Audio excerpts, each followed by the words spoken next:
আল্লাহ মালাকুল মাউত কে বলবেন, মালাকুল মাউত কি অবস্থা? বলবে সব শেষ।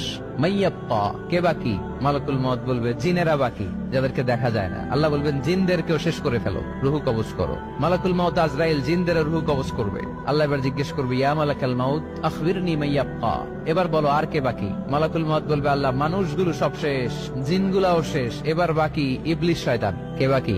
ইবলিসরেও শেষ করো, ইবলিসও শেষ। আল্লাহ আবার জিজ্ঞেস করবেন, ইয়া মালাকাল মাউতি মাইয়াব্বা, আর কে বেঁচে আছে বলো? মালাকুল মাউত বলবে, আল্লাহ আপনার কথা অনুযায়ী পৃথিবীর সব মানুষের রুহ কবজ করলাম, সব জিনদের রুহ কবজ করলাম, ইবলিসের রুহ কবজ করলাম, এখন আছে শুধু ফেরেশতা।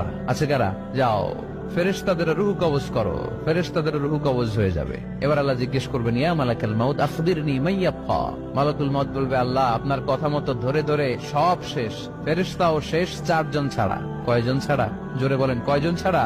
ইসরাফিল, জিব্রাইল, মিকাইল, আজরাইল। আল্লাহ এই 4 জন আমরা বাকি। আল্লাহ বলবে, যাও ইযহাব ইনতালিক ইলা জিবরিল ওয়াকবাদ রূহা, জিব্রাইলের রূহ কবজ করো। ইযহাব ইলা ইসরাফিল ওয়াকবাদ রূহা, ইসরাফিলের রূহ কবজ করো। ইযহাব ইলা মিকাইল ওয়াকবাদ রূহা, রূহ কবজ করো। ওই 3 ফেরেশতাও শেষ। এবার আল্লাহ তাআলা জিজ্ঞেস করবেন, ইয়া মালাকাল মাউত আখবিরনি মাইয়াব্বা, হে মালাকুল মাউত আর কে বাকি আছে বলো?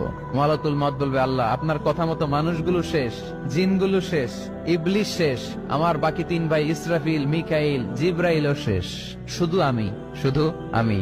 আল্লাহ বলবেন, কেউ নাই? মালাকুল মাউত বলবে, না আল্লাহ কেউ নাই। এবার আল্লাহ তাআলা বলবেন, মালাকুল মাউত তুমি তো সবাই রে মারছো, এবার তুমি মরো, এবার তুমি মরো, তুমি মরো। শোনার সাথে সাথে মালাকুল মাউতের কাঁপুনি ছুটে যাবে, খিঁচুনি এসে যাবে ভয়ে। আল্লাহ বলবেন, কাঁপুনি দিয়ে তো লাভ নাই, কারণ কুল্লু নাফসিন যায়িকাতুল।